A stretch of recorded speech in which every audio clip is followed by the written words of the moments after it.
Nau mai haramai kia tau mai ki tēnei pāhotanga mataora ko Auaha Live. Ngā mihi mahana kia koutou katoa.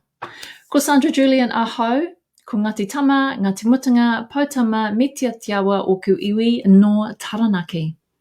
Kia ora and welcome to episode 15 of Auaha Live. I appreciate that you're here with us live. I'm your host, Sandra Julian, founder of Auaha Business Event Agency and approved BIA professional conference organizer. Like every week, that one, getting my tongue around that one always trips me up. But thanks for joining us here live for this episode of Auaha Live. Don't be shy, jump into the comments, come into the conversation. We would really love to hear from you. These sessions are designed to provide you some insights to what goes on behind the scenes when planning and delivering a business event. It's our hope that you will walk away from these sessions with a nugget of value that you can use to implement, to make changes, to slightly improve the events that you are working on. I'm talking with lots of event professionals that have been in the industry for many years. So we know the ins and outs, the little trips, and all of the secrets to delivering business events. So if you can take away some nuggets that we share on these episodes, your events will be golden. All right, today we get to geek out over all things event tech, one of my favorite subjects. So, because when you get the right event tech for the right job, you get efficiencies, you improve productivity, and it leads to an overall improved customer experience for your event. And that's what we're all looking for when we're delivering these events. It's how can we create a better experience for everyone that's attending? And event tech is one of the tools that will help you do that. So today my guest is Claire Webber. Claire is the founder of Event Solutions. Claire is passionate about streamlining event delivery through innovative solutions and fantastic service. She's also currently serving on the board of NZ Events Association. So let me introduce you. Claire, welcome to Auaha Live. Lovely to have you. Hi, Sandra. Thanks for having me along. I appreciate it. Let's start by having you introduce yourself. Well, I'm a mother of 3 sons, and I have been in the events industry for well in excess of 2 decades. My first conference was in '97, and very untechy. I was given the discs for Events Pro. It was like a stack of 10 3.5-inch discs, and I learnt from a manual and made pretty much every mistake you could make running a conference. Worked for a couple of professional conference organisers on some pretty major events, and then I went to work for the company that sold and supported Events Pro, which is actually where I met you, I think, Sandra, probably about 15, 20 years ago. Yeah, because I remember that stack of 10 CDs and the manual like this thick. Yeah. So I went to work for the company that was selling and supporting the software in New Zealand, and which I really loved because I enjoyed the product, and I really enjoyed getting people, using it more efficiently and doing some really cool stuff, development and that sort of thing as well. Eventually, I went out on my own, consulting, and then I started actually making things like we built a print-on-demand solution for people when they arrived at events. We built an online registration and ticketing product. We did the ticketing for the food show and the baby show, Northport events for a few years. But in the end, I've kind of come full circle, come back to doing what I love, and just me at the moment, obviously, with COVID.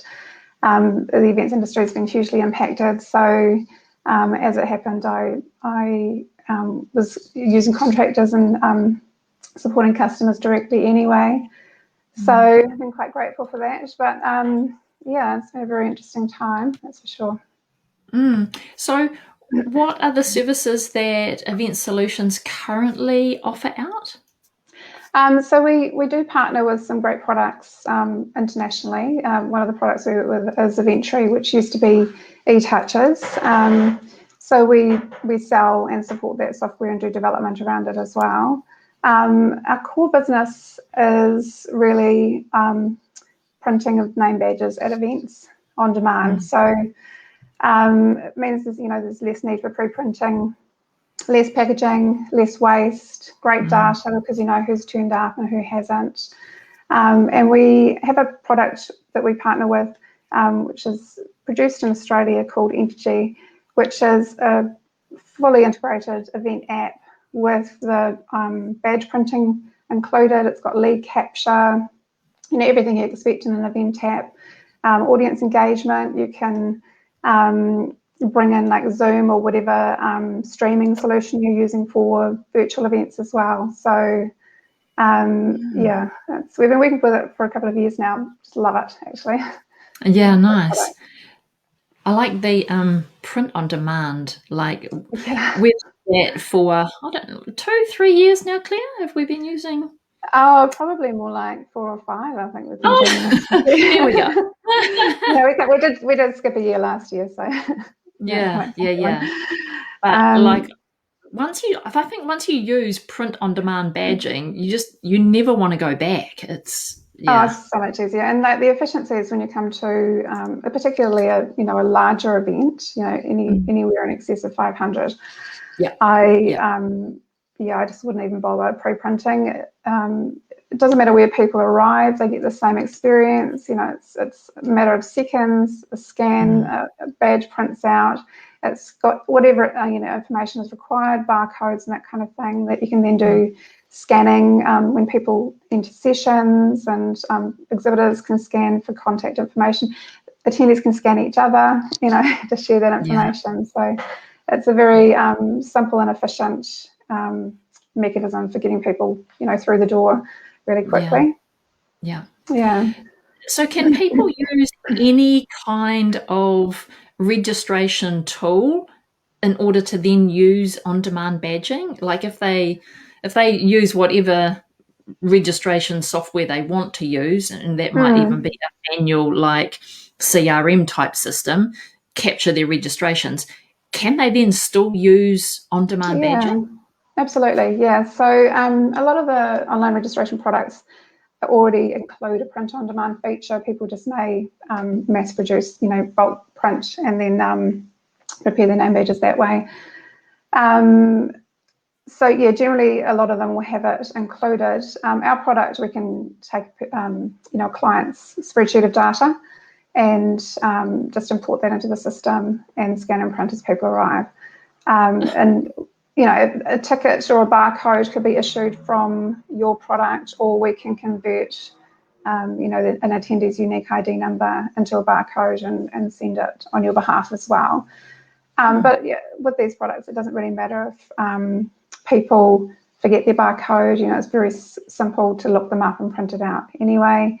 And also, a lot of these events, especially if they're more of a networking or a trade kind of event, we can add them on the fly. And so the client ends up with a great database at the end of who's actually arrived and who hasn't, and they can deal with them, differently depending on what their status is.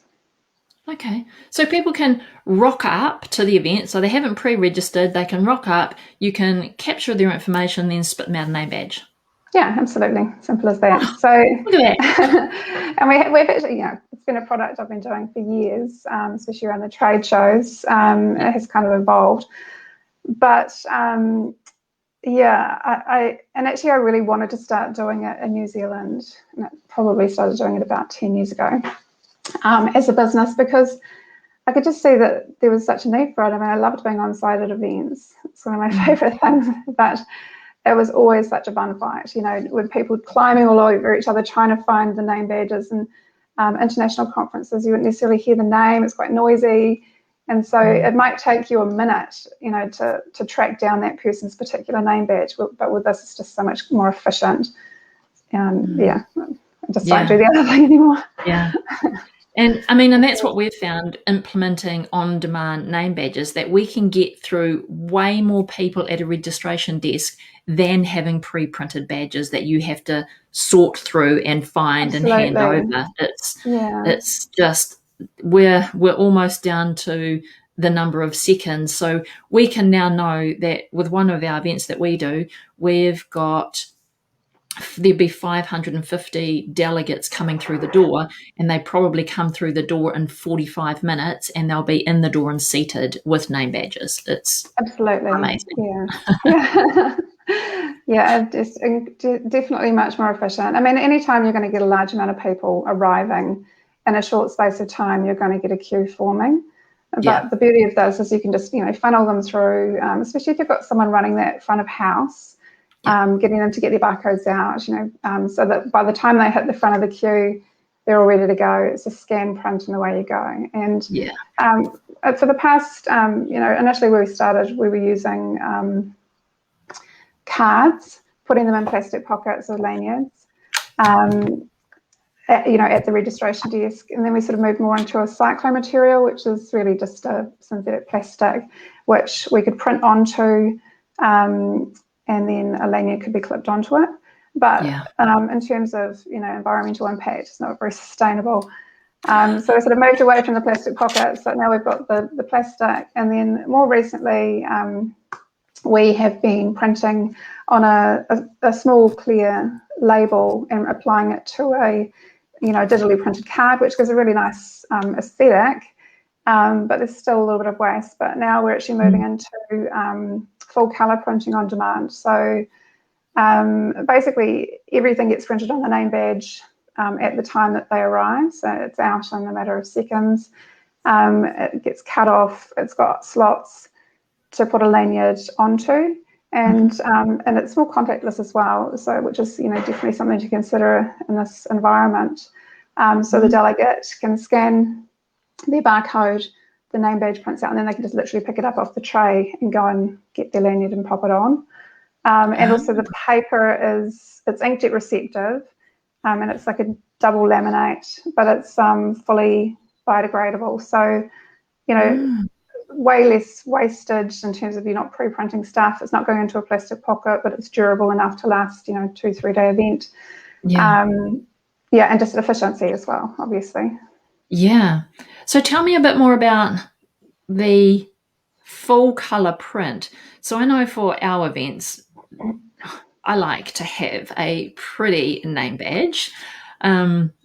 So full lanyard, pretty name badge, because it's all about the branding now, because that's literally the only thing that we get that is printed. Everything else for our events is not printed. It's in the event app and everything's accessible there. So printing of the name badge is the only opportunity that we really get to fully brand in full brand colors and outline.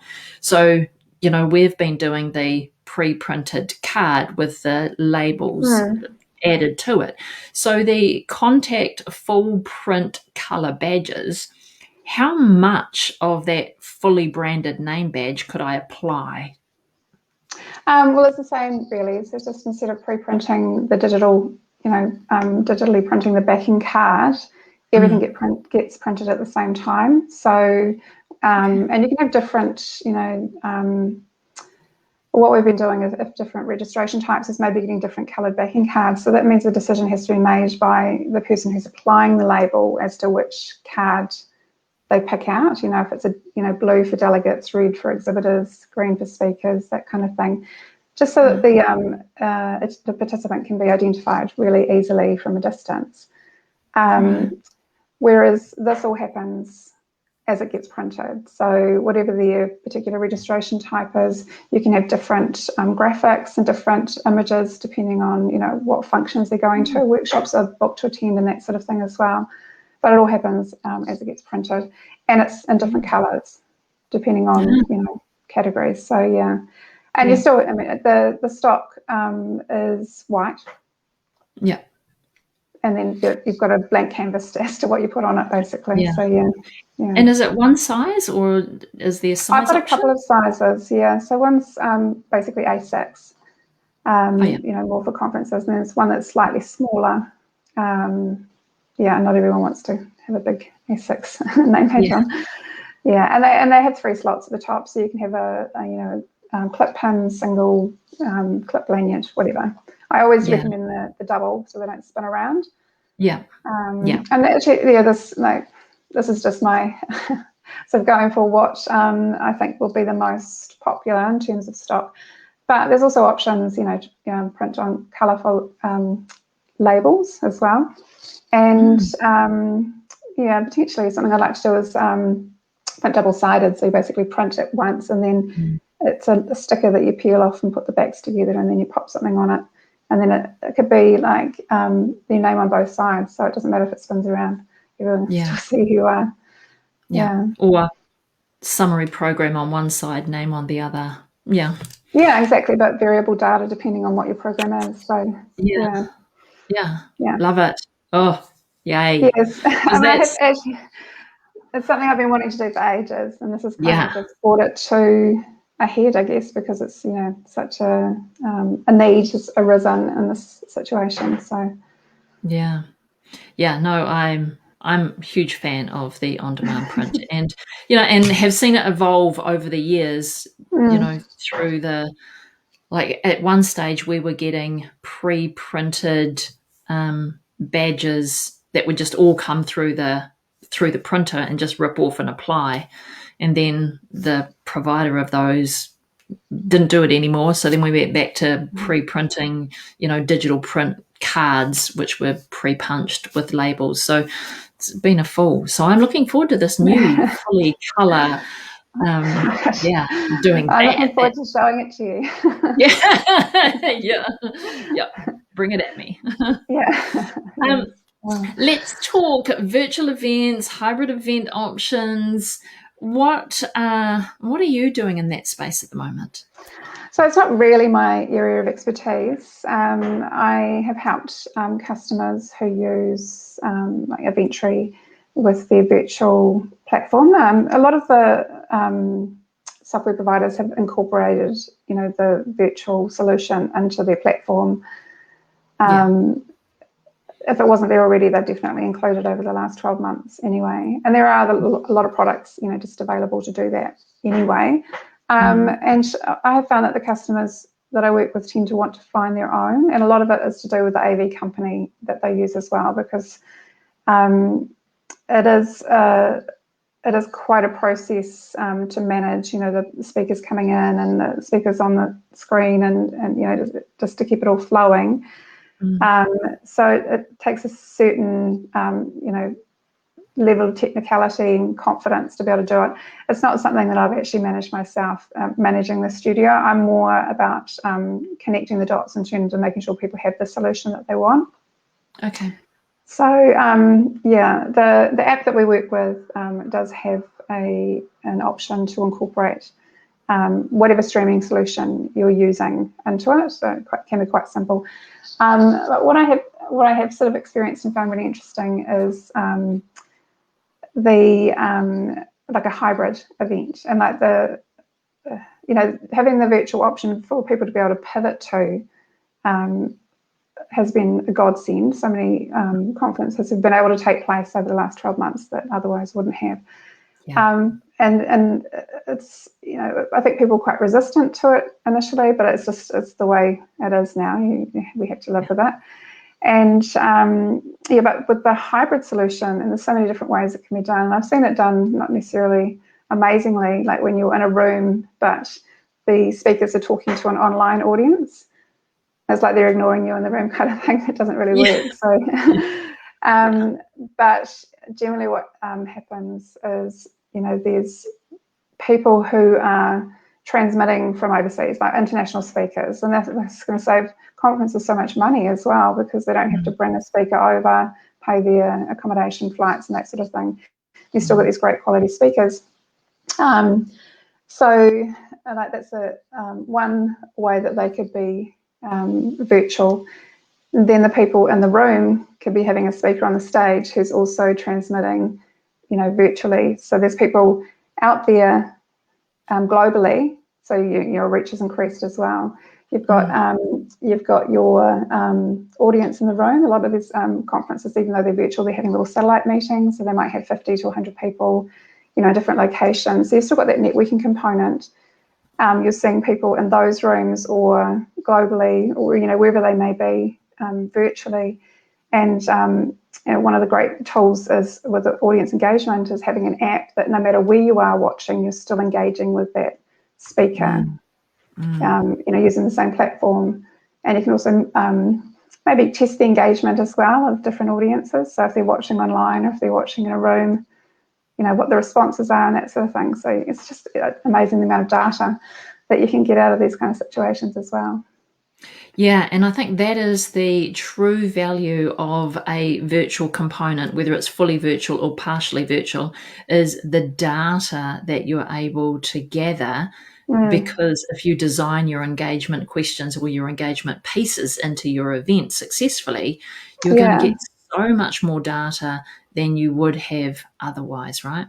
Absolutely, yeah. And there's tools are readily available, but just often not even thought about and planned for. It does take a bit of, forethought and setting it up in advance. One of the things I've really enjoyed is when you take a pulse. So maybe ask a question at the beginning of the session. It might be, like a panel session or something like that. And then at the end of the session, ask the same question of the audience and see how their response may have changed based on the content of the session. And really quantifiable data. And if you've collected, depending on how much information you want to collect on your participants, if you've collected data, then you can break it down by their demographics. Quite fascinating, really, if you want to get into that kind of level. You obviously want to, have a useful purpose for recording it and reporting on it. But interesting. Yeah, and isn't that interesting? Like the conversations that I've been having lately is like, oh yeah, we'd like to record it, and so that seems to be the key thing is like we'd like to record it so we can share it with others who can't be here, but actually that's not the true value of doing it. I think it's the underlying data capture and data collection and the potential that of what you could get from the session.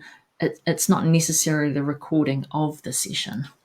Yeah, exactly. Well, and the fact that the platforms do actually save it though is magnificent. And really, it gives a conference the opportunity to increase their reach so much because if it's just an in-person conference, then your audience is only going to be the people in the room. But if what I've seen a bit of is people have a certain section of it which is available as an online component, and it's unlimited generally the number of people that you can sell that to, and you only show maybe just the keynote speakers or day one of the program kind of thing, and have access to that for a month or however that goes. Lots of different ways it's been marketed, but it just really increases, it gives you another revenue stream as well, really, because you're potentially opening up to hundreds more people that you wouldn't normally have had at the conference for the content that they specifically want. So have you been involved in any hybrid events with your clients, and what has that hybrid experience look like? So I haven't actually attended an event. Well, there actually hasn't been that many events, to be fair, in the last 6 months. So, but I have worked with customers who have implemented the studio features of the products that we've used. It's really just like a hybrid. Having that live or virtual streaming component is like having another room at a conference. The trouble is that room background could keep changing, and people could be walking past, and so what I have actually noticed though is there's a lot of studios that are, whether they've been there, I never noticed them before, but you can actually, as a speaker, go to a studio and be recorded, and the lighting's good, and it's got a nice background, and the AV companies are providing the service. overseas, as so kind of a nicer option if someone was going to be presenting a keynote address, rather than sitting at their desk with their spare room in the background, to actually have a proper studio situation with professional lighting and audio, AV and camera and that sort of thing. Yeah, going to get a much nicer result. Yeah. And I think they existed before, but they were only really used for TV. If you had a TV interview and it was remote, that's when you were using it. Like, I remember many years ago thinking, how could I do that, and how could I get access to a decent studio for that speaker to then come in and reliably on the tech and all of those things. But now I think those options are more readily available than they ever have before, because AV companies have now brought that into their scope of service, and that's right, really easily. Yeah, there's a demand for it now. Another thing I've sort of noticed is it's kind of gimmicky but quite fun as well as holograms. So and there's some quite cool things you can do with them as well. So excuse me, a hologram is really just a projection onto a mesh rather than a screen, but then you can always get a bit super nerdy and quirky with it, and have someone projected onto a hologram and then someone else passing something out, or there's sort of ways that you could make it quite fun and engaging. So I did see that actually at a conference last year, and that's cool. So can that happen in real time? So can it be a live broadcast, or does it have to be a pre-recorded piece that's then into hologram? I think that it's basically just a projection. So there's nothing hugely technical about that apart from bandwidth. So I understand that often the presentation will be pre-recorded, because then you're not trying to download, buffer it to your where you're projecting it to, but then there might be live Q&A at the end. Okay. Yeah, that's cool, because then that gives almost like an in-person feel, because it's more 3D-ish than. Yeah, exactly. Yeah, depending on where you are in the audience, where you're sitting, it looks a bit different. There was actually a company did you go to Be Connected? Yeah, I did. Yeah, it was so great. So much fun catching up with everyone. Hadn't seen for ages. And there was a guy there, Shots Productions, I think the company was called, and so he does that. But there's a few companies in New Zealand that do it as well. So definitely worth having a look at. Maybe I need to get someone like that onto the show. We can geek out over holograms. Yeah, exactly. Get hologram in. Yeah. So let's chat about event apps and the engagement pieces, because in my view, event apps are great, and they can be as simple as, here's your handbook for an in-person event. So instead of actually printing your handbook, you just have an event app and it's literally your handbook. But if you're using it for that, I think that is in its most simplistic, low use format.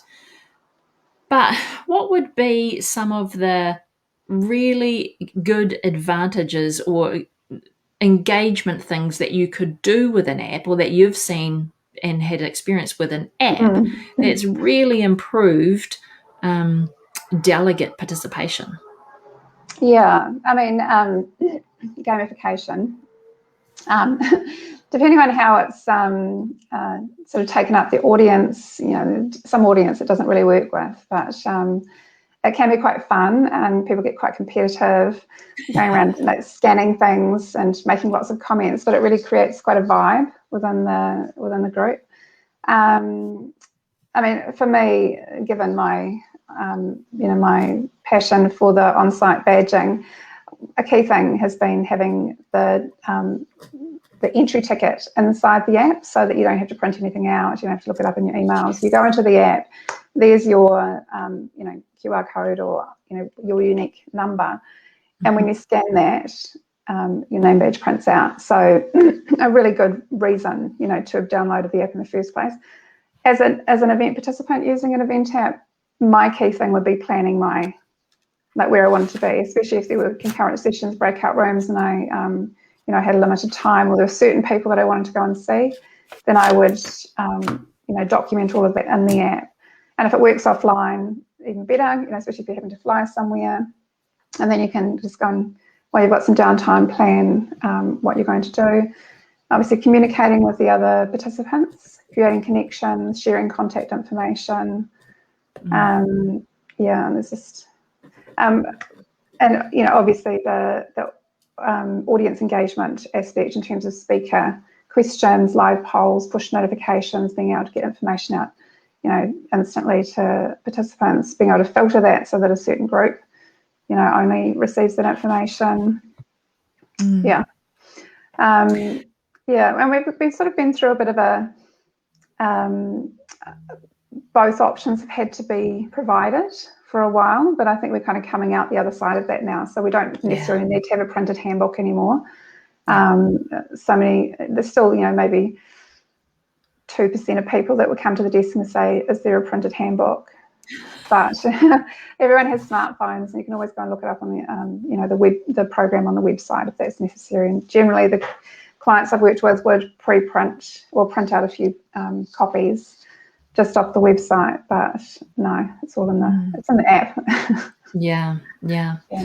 Okay, so for those that are still not using events, let's chat through what's a push notification.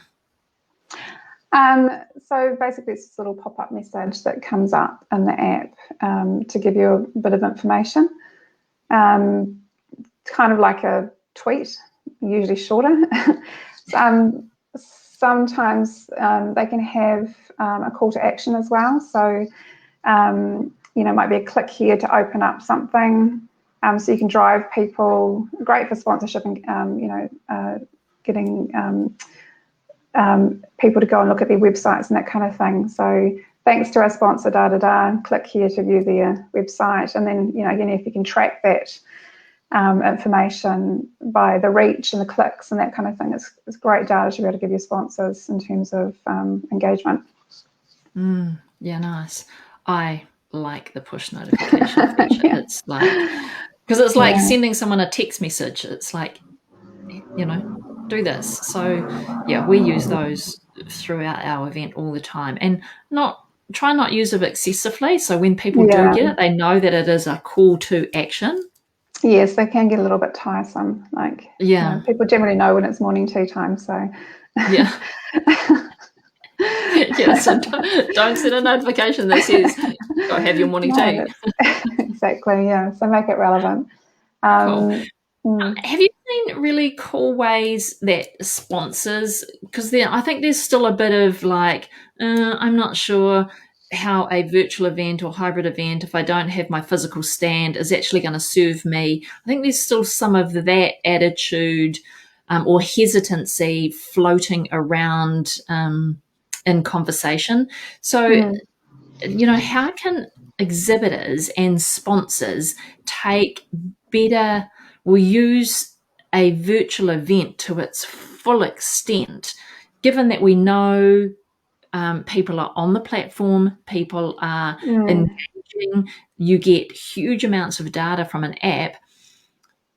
How do exhibitors and sponsors need to change their behaviour to really leverage this virtual platform now?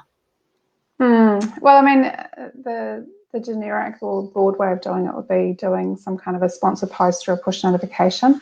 There are some products that have virtual one-to-one meetings, which it's hugely valuable. It's just within the framework of the event or the event app, you can create appointments, exhibitor to buyer. And then actually, and have a chat. Even just with Zoom, like webinar, you can have little breakout sessions, that kind of thing. So you can actually meet people virtually, but still create a connection with them in a group of 3 or 4 people, 5 people. Oops.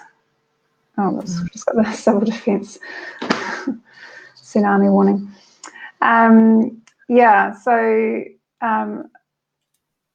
There's nothing that, obviously I live and breathe in-person events, and we will get back to that in a more consistent way in the future, because people love to do it.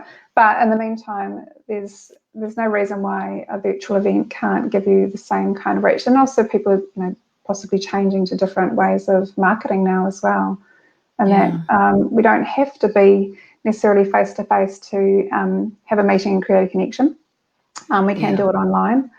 But again, an event technically can be, apart from information sharing, a bit of a marketing tool as well. So if it creates the opportunity for like-minded people to get together and then have a follow-up meeting, it's a great tool. There's, tools for doing it. Yeah. And I hope that will move and change over time, and how people are thinking about their marketing, and more online, digital, virtual event marketing, because I still think there's huge value in that. I think our thinking might just need to catch up a little bit to what the technology actually has to offer us. Oh, absolutely. We're definitely in a change situation at the moment. It's been forced upon us rather than us actually making the decision to do it for all the right reasons. But there's so many reasons why it's beneficial. Carbon emissions, going down. People aren't flying to conferences; they're just doing it online. So we will catch up, I think, in terms of the processes and the understanding and the just acceptance of it. We have to, really, because I don't think this is going to be a first scenario like this. Yeah. And I think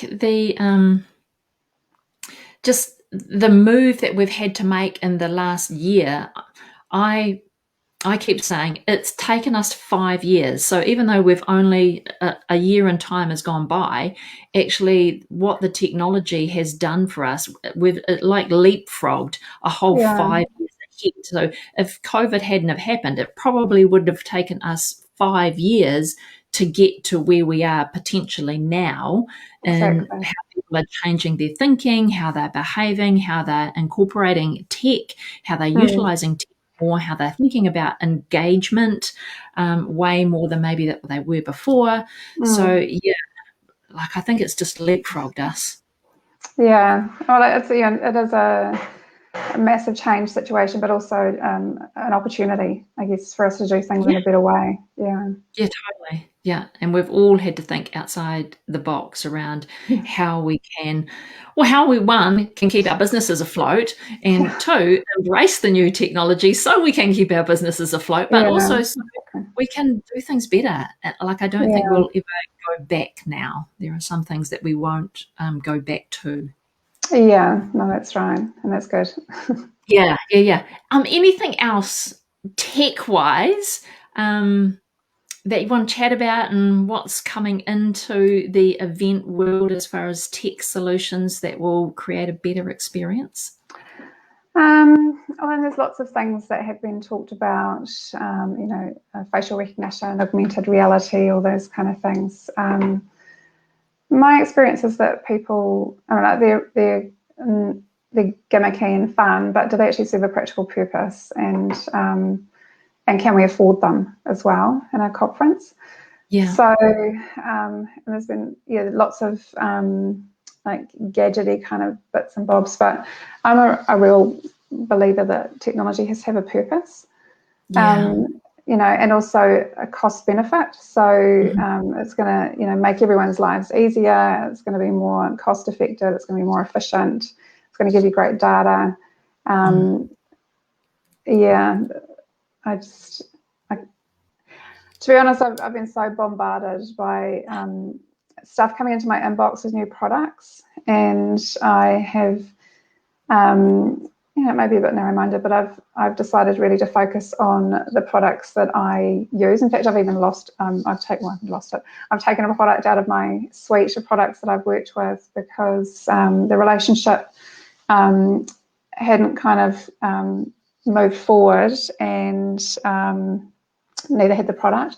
So sort of more focusing on the customers that I have and want, and the products that I want to work with, which are intrinsically moving with the times anyway.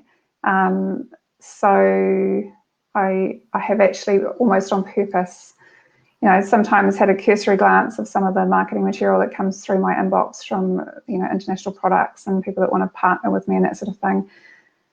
And I just, I can't deal with it. It's just too much information.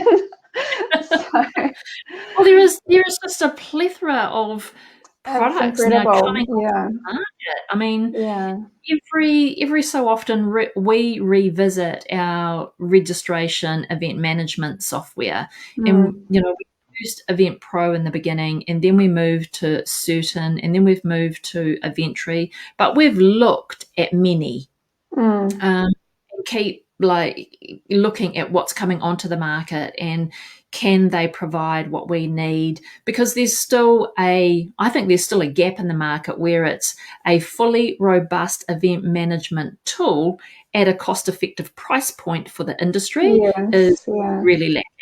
So at the moment, we're still piecing together tools. I mean, it works for us, but we're still piecing together tools that we think serve us best at the right price point, because there isn't that one product. And I've had this discussion with people in the past. There's sort of two types of products. There's the one platform that does everything, and they're like beasts, and they've often bought other companies' product and bought them into their product and integrated them, but they don't necessarily play well with others. And then there's the ones that are, more the way that things should be now. Is like, I'll get this product which does this, and when I do something here, it'll do something over there. So we've worked with Eventbrite for quite a long time. Great platform, really simple. It's free to use for an event that's free. There's so many great things about it, and it seamlessly integrates with our on-site system. So if you update something in Eventbrite and you've created an integration between that and Entity, it automatically updates the other product. And then once you've checked in an Entity, it'll update Eventbrite as well. So there's like it goes both ways. It's seamless, but they're completely independent products, and you can do it with lots of others as well. Yeah, and I see more and more of that, like in the online entrepreneur world. There are lots of products, and they are individual products, but they talk to one another by a simple insert of an API key. But I find that the events in the event space, they're still very protective of one another, and they don't want to integrate with one another. So they charge you ridiculous amounts of money to get an AP key, which you for free. And you're like, it should just be like you just go there and get it yourself, and then you plug it into the other product. I mean, that's the way. And I think they will have to change that eventually, because otherwise people will just get annoyed with them and they'll get left behind. But at the moment, it's a very territorial, like this is my space. I'm going to keep all of it within the one product, which is it's a bit of a shame, because it means that the customer doesn't really get the options of the products that they want to use. But it is what it is. Yeah. So that's my wish, is that the event software world would open up a bit more and be a bit more willing to be connected to other pieces of software, because if you just stuck to your lane and did your thing really well and allowed you to connect to someone else who did their thing really well, absolutely, it would have such a smoother process. And users like us are now being, we're a lot more tech savvy than we were 20 years ago. I mean, just we all know what an API key is now, and you just connect two pieces of software with an API key and we're good to go. So exactly. And also the trouble with those behemoth, products is they do everything, but they don't necessarily do everything that well. And then like adding something new, but not fixing up the stuff that's actually not really working that well in the product anyway. So that can be a bit frustrating. So So there we go. We just solved all of the event software. I'm not sure about that. But I had fun chatting anyway. Before we wrap up today, I ask all my guests, what has been your one aha moment in business? It's quite a personal one, I guess. A few years ago, I had to restructure my business. Like, it wasn't. I had a big team. I had a development team, people, operations manager, and that sort of thing. And it was not profitable, and I had to make the decision to actually let my entire team go. At a point where if I didn't do it, the business would have gone under.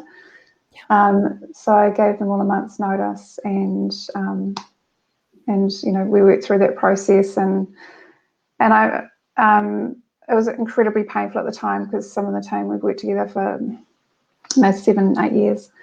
One of them was my son, that difficult. But in hindsight, it was a really useful process to go through, and I became incredibly lean, and I actually went back to what I love doing, which was working with the customers and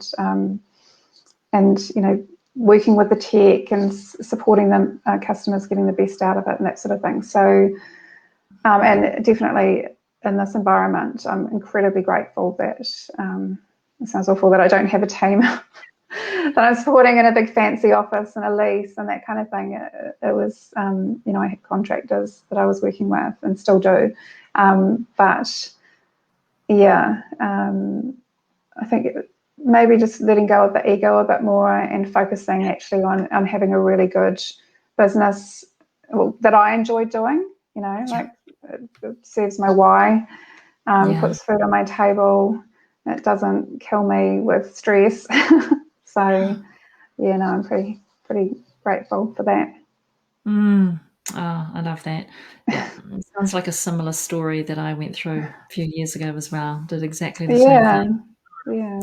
But it makes us stronger. It does. We get clarity around it too, I think, we get real clarity around, let the ego go, get clarity and be happy with what you do, love what you do. Yeah, no, I've definitely found my joy again, and even in this last year, I mean, there's been some really difficult times, but I've actually, most people I've spoken to about the first lockdown said they loved it. They actually got to spend some time with their family and they just potter around and do things. I was in a different situation. Obviously, my work had completely dried up. So there are other people that were trying to maintain very busy jobs and homeschool children, multiple, different ages. My situation was pretty chilled out. So, but just taking the time to actually enjoy what you do rather than trying to accumulate and, Massive aha. Yeah. Awesome. Claire, thanks so much for joining me here today. It's been an absolute pleasure. I love talking all things tech and what is possible and how things can change the world. That really, gets me going. Awesome. I appreciate you coming on and joining us and sharing your knowledge and your insights that could potentially help others with what they do in the event space. Yeah, I hope it's been helpful. Thanks for having me. You're welcome. Okay, friends, that is us for today. Thanks for joining me here. Once we've finished here today, I would really appreciate if you could share this with your networks so we reach more people with this conversation and really help to change and improve the business events that anyone and everyone delivers. If you'd like to be reminded about the next episode of Auaha Live, you can like our Facebook page or like our LinkedIn page, or you can join our email list and we will email you before each episode. Hop on over to our website, which is auaha.co.nz, and just hit that subscribe button. If you would like to talk to someone about your tech and how you can improve your tech in your events, you can get hold of me and I can talk to you about your event registrations, your event app, and how tech can help you. Or you can reach out to Claire. She has got contactless badging for your events and also has an event app that does pretty cool things. So either reach out to myself or reach out to Claire, and we would love to talk to you about your event tech and how you can improve your event through the integration of some good tech. All right, and that is us for another week. Again, thank you for being here. Thank you for joining us. I really do hope that this has given you some valuable information to help you improve or slightly change the events that you are working on. I'll be back here in another fortnight. So until then, mā te wā.